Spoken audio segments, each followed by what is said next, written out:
শুভ সন্ধ্যা বন্ধুগণ। প্রগতি study house YouTube চ্যানেলে স্বাগত সবাইকে। আজকে আমরা বিভাজ্যতার অঙ্ক করব। এই বিভাজ্যতার অধ্যায় থেকে একটা অঙ্ক বিভিন্ন চাকরির পরীক্ষায় আসে। তা আমরা অঙ্কটা কিভাবে অল্প সময়ের মধ্যে করে ফেলতে পারি সেটাই আমরা দেখব। ১ নম্বর অঙ্কে রয়েছে কোন সংখ্যাটি ৩ দ্বারা বিভাজ্য। এখানে ৪ টা অপশন আছে। এ নম্বর অপশন, বি নম্বর অপশন, সি নম্বর অপশন, ডি নম্বর অপশন। এই ৪ টা অপশনের মধ্যে কোনো একটা অপশনের সংখ্যা ৩ দ্বারা বিভাজ্য। এবার কোনটা বিভাজ্য সেটা বের করতে হবে।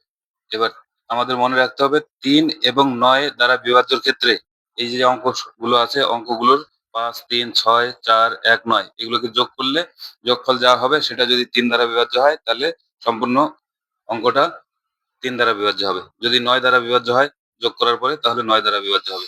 এই নিয়মটা শুধু ৩ এবং ৯ এর ক্ষেত্রে প্রযোজ্য। তাহলে আমরা যোগ না করে ৩ দ্বারা যে সংখ্যাগুলো বিভাজ্য সেই সংখ্যাগুলো বাদ দিয়ে দিই, তাহলে আমাদের করতে সুবিধা হবে। এই যেমন ৩ দিয়ে ভাগ যায় ৩ কেটে দিলাম, ৬ কে ভাগ যায় ৬ বাদ দিয়ে দিলাম, এবার ৯ কে ভাগ যায় ৯ বাদ দিয়ে দিলাম, পরে থাকলো ৫, ৪, ১। এবার এই ৩টাকে যোগ করবো আমরা। ৫ আর ৪ এ ৯, ৯ এর ১ এ ১০, ১০ হয় এখানে। তাহলে ১০ তো ৩ দ্বারা ভাগ যায় না। ১০ যেহেতু ৩ দ্বারা ভাগ যায় না, তাই আমরা ১০ কে ওই ১ নম্বর অপশন ওটা বাদ দিয়ে দেবো। ওটা হবে না। ১ নম্বর অপশনটা হবে না। একই রকম ভাবে বি নম্বর অপশন যদি আমরা টেস্ট করি, এই ৯ যেহেতু ৩ দিয়ে ভাগ যায়, ৯ বাদ দিয়ে দিলাম। এই ৩টাও বাদ দিয়ে দিলাম ৩ দিয়ে বিভাজ্য বলে। এই ৬ ও বিভাজ্য, বাদ দিয়ে দিলাম। ৮ আর ১ এ ৯, ৮ আর ১ এ ৯, এই ৮ আর ১ এ যোগ করলে ৯ হয়। ৯ ৩ দ্বারা বিভাজ্য, এজন্য দুটো সংখ্যাও বাদ দিয়ে দিলাম। থাকলো পরে ৪, ৪ তো ৩ দ্বারা বিভাজ্য হয় না, অর্থাৎ নিঃশেষে বিভাজ্য হলো না বলে এই সংখ্যাটাও বিভাজ্য হবে না সম্পূর্ণ সংখ্যাটা। সুতরাং এটাও বাদ। একই রকম ভাবে পরবর্তী সি নম্বর অপশন টেস্ট করি। এই ৬ ৩ দ্বারা বিভাজ্য বাদ দিয়ে দিলাম। এই ৩ ৩ দ্বারা বিভাজ্য বাদ দিয়ে দিলাম। ৮ আর ১ এ যোগ করলে ৯ হয়। ৯ ৩ দ্বারা বিভাজ্য, ৮ আর ১ এ ৯ হয়। ৯ ৩ দ্বারা বিভাজ্য, ৯ ও বাদ দিয়ে দিলাম। এবার থাকলো পরে কি ৭ আর ৫। ৭ ৫ এ ১২, ১২, ১২ কিন্তু ৩ দিয়ে ভাগ যায়। সুতরাং অপশন সি হবে উত্তর। একই রকম ভাবে যদি টেস্ট করো দেখবা ৮ নম্বর অপশনে যে অঙ্কগুলো আছে ওগুলোর অঙ্ক সমষ্টি করলে ৩ দ্বারা বিভাজ্য হবে না। সুতরাং ১ নম্বর অঙ্কের সঠিক উত্তর হলো সি। এর পরবর্তী অঙ্কটায় চলে যাই আমরা। পরবর্তী অঙ্কে রয়েছে কিছু সংখ্যা দেওয়া আছে, মাঝখানে একটা ব্ল্যাঙ্ক দেওয়া আছে, যেখানে স্টার দেওয়া আছে। বলছে এই স্টার যুক্ত স্থানে কত বসালে সম্পূর্ণ সংখ্যাটি ৯ দ্বারা বিভাজ্য হবে। তাহলে আগেই বললাম ৯ দ্বারা বিভাজ্য এবং ৩ দ্বারা বিভাজ্য নিয়ম একই। তাহলে আমরা ৯ দ্বারা বিভাজ্য যেহেতু, এবার ৯ দ্বারা ভাগ যায় এমন সংখ্যাগুলো বাদ দিয়ে দেবো, তাহলে আমাদের যোগ করতে সুবিধা হবে। এই ৯ বাদ দিয়ে দিলাম। ৬ আর ৩ এ ৯ হয়। এটা বাদ দিয়ে দিলাম। ২ টা মিলে ৯ হয়, ৯ বাদ দিয়ে দিলাম। এই একটা ৯ বাদ দিয়ে দিলাম। এই ৬ আর ৩ এ ৯ হয়। এই ৩ আর ৬ যোগ করলে ৯ হয়। সুতরাং এই দুটোও বাদ দিয়ে দিলাম। তাহলে এদিকে আর কিছু থাকলো না।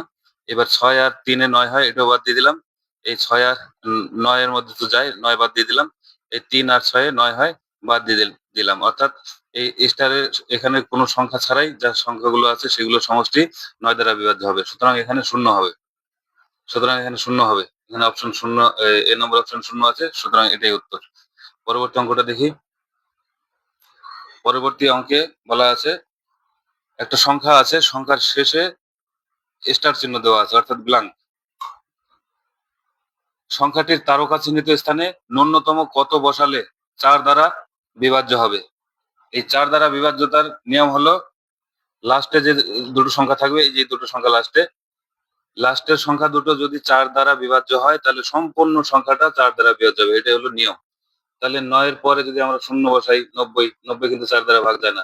০, ৯ এর পরে যদি এখানে অপশন সবথেকে ছোট কি আছে ২, ৯ এর পরে যদি ২ বসাই তাহলে হয় ৯২, ৯২ বসালে কিন্তু ৪ দিয়ে ভাগ যায়। ৪ দুগুণে ৮, থাকলো ১, ১২ হয়, ৩ ৪ ১২। তাহলে এখানে অপশন হবে ২।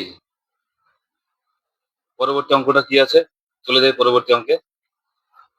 ৪ নাম্বার, নিম্নলিখিত কোন সংখ্যাটি ৬ দ্বারা বিভাজ্য? এবার প্রত্যেকটা সংখ্যার আমাদের মনে রাখতে হবে কোন সংখ্যাটার কি নিয়ম আছে বিভাজ্যতার। যেমন আগে প্রথমে আমরা করলাম ৩ দ্বারা বিভাজ্য নিয়ম। ৩ দ্বারা বিভাজ্য নিয়ম কি? ৩ আর ৯। ৩ আর ৯ দ্বারা বিভাজ্য নিয়ম একই। যে অঙ্কগুলো থাকবে সেই অঙ্কগুলোর সমষ্টি যদি 3 দিয়ে ভাগ যায় তাহলে সেই সম্পূর্ণ সংখ্যাটা 3 দিয়ে ভাগ যাবে। এই অঙ্কগুলোর সমষ্টি যদি 9 দিয়ে ভাগ যায় তাহলে সম্পূর্ণ অঙ্কটা 9 দিয়ে ভাগ যাবে। তারপরে আমরা কি শিখলাম? তারপরে আমরা শিখলাম 4 দিয়ে বিভাজ্যতার নিয়ম। 4 দিয়ে বিভাজ্যতার নিয়ম যে কোনো অঙ্কের লাস্টের দুটো অঙ্ক যদি 4 দিয়ে ভাগ যায় তাহলে সম্পূর্ণ অঙ্কটা 4 দিয়ে ভাগ যাবে। এবার আমরা দেখব 6 এর নিয়ম। 6 এর নিয়ম কি? 6 এর নিয়ম হলো যদি কোনো সংখ্যা 2 এবং 3 দিয়ে ভাগ যায়, 2 এবং 3 উভয় দিয়ে যদি ভাগ যায় তাহলে সেই সংখ্যা 6 দিয়ে ভাগ যাবে। তাহলে এই অপশনগুলো আমরা যদি টেস্ট করি, অপশনগুলো দেখি, দেখো অপশনের সবগুলো অপশনে জোড় সংখ্যা আছে লাস্টে। শূন্য আছে একটায়, বাদ বাকি সবগুলো জোড় সংখ্যা আছে। তো শূন্য থাকলেও 2 দিয়ে ভাগ যায়। অর্থাৎ 2 দিয়ে ভাগ যায় কিনা সেটা আমাদের আর দেখার প্রয়োজন নেই। 3 দিয়ে যদি ওই সংখ্যাগুলোর মধ্যে যেটা ভাগ যাবে সেটাই হবে উত্তর। তাহলে আমরা প্রথমে 3 দিয়ে বিভাজ্যতার নিয়ম আমরা শিখেছিলাম। 3 দিয়ে বিভাজ্যতার নিয়ম কি? অঙ্ক সমষ্টি ভাগ যেতে হবে। তাহলে 3 বাদ দিয়ে দিই। এই 2 এর আগে 3, 2 এর আগে 3 হয়, 3 বাদ দিয়ে দিলাম। এই একটা 3 বাদ দিয়ে দিলাম যেহেতু 3 দ্বারা ভাগ যায়। তাহলে 6 আর 4 এ এই একটা 6 বাদ দিয়ে দিলাম। 3 দিয়ে ভাগ যায় বলে 4 এর মধ্যে ভাগ যায় না। সুতরাং এই এ নম্বর অপশন বাতিল। এবার তার পরবর্তী নম্বর বি নম্বর অপশন টেস্ট করবো এবার। 2 এর আগে 3, 3 দিয়ে 3 কে ভাগ যায়, এটা বাদ দিয়ে দিলাম। আমাদের এই বাদ দেওয়ার অর্থ হলো সহজে খুব তাড়াতাড়ি করার জন্য। এবার এই 3 কে 3 দিয়ে ভাগ যায়, 3 ও বাদ দিয়ে দিলাম। এবার থাকলো কি? 4 আর 8, 8 4 এ 12, 12 কে কিন্তু 3 দিয়ে ভাগ যায়। সুতরাং এটাই হবে উত্তর। অনুরূপভাবে টেস্ট করে দেখবে এই সি নম্বর অপশন এবং ডি নম্বর অপশনের অঙ্ক সমষ্টি 3 দ্বারা ভাগ যাবে না। সুতরাং 3 দ্বারা যেহেতু ভাগ যাবে না, শুধু 2 দিয়ে ভাগ যাবে, এই অপশনগুলো হবে না। এই অপশনটাকে 2 দিয়েও ভাগ যাবে এবং 3 দিয়েও ভাগ যাবে। সুতরাং এই অপশনটাই হলো উত্তর। পরবর্তী অঙ্কটা কি আছে? 5 নম্বর অঙ্ক। নিচের কোন সংখ্যাটি 11 দ্বারা বিভাজ্য? জোড় স্থানীয় অঙ্কের সমষ্টি এবং বিজোড় স্থানীয় অঙ্কের সমষ্টি, এই দুটোর মধ্যে যেটা বড় হবে সেটার থেকে ছোটটা বাদ দিয়ে যদি আমাদের শূন্য আসে কিংবা 11 দ্বারা বিভাজ্য এমন কোন সংখ্যা আসে তাহলে সেই সংখ্যাটা 11 দ্বারা বিভাজ্য। এই ধরনের অঙ্ক করতে গেলে আমরা প্রথম থেকে মার্ক করে যাই।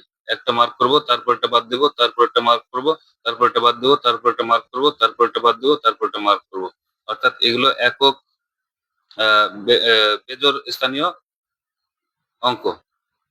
তাহলে যেগুলো মার্ক করলাম আমাদের জোড় স্থানীয় এবং বেজোড় স্থানীয় এগুলো কিছুই মনে রাখার দরকার নেই, আমরা শুধু এক ঘর পর পর মার্ক করে যাব। তাহলে যেগুলো মার্ক করলাম সেগুলোকে যোগ করব। 5 আর 1 এ যোগ করলে 6 হয়, 6 আর 3 এ যোগ করলে 9 হয়, 9 হয়, আর 1 এ যোগ করলে 10 হয়। এখানে যোগ করে হলো 10। তারপর এটা যোগ করলে যেগুলো মার্ক করিনি সেগুলো যোগ করবো এবার। 2 আর 4 এ 6, 6 আর 4 এ 10, এখানেও 10 হয়ে গেল। তাহলে 10 থেকে যদি 10 বাদ দেই শূন্য আসে, তাহলে এই সংখ্যাটাই হবে 11 দ্বারা বিভাজ্য। অনুরূপভাবে সবগুলো অন্যান্যগুলো টেস্ট করে দেখবে কোনোটাই বা জোড় স্থানীয় অঙ্ক, বেজোড় স্থানীয় অঙ্ক সমষ্টি অঙ্কের অন্তর 0 বা 11 দ্বারা বিভাজ্য হবে না। থাক, আজকে আমরা কি কি শিখলাম? 3 দ্বারা বিভাজিতর নিয়ম শিখলাম, 4 দ্বারা বিভাজিতর নিয়ম শিখলাম, 6 দ্বারা বিভাজিতর নিয়ম শিখলাম, 9 দ্বারা বিভাজিতর নিয়ম শিখলাম এবং 11 দ্বারা বিভাজ্যতার নিয়ম শিখলাম।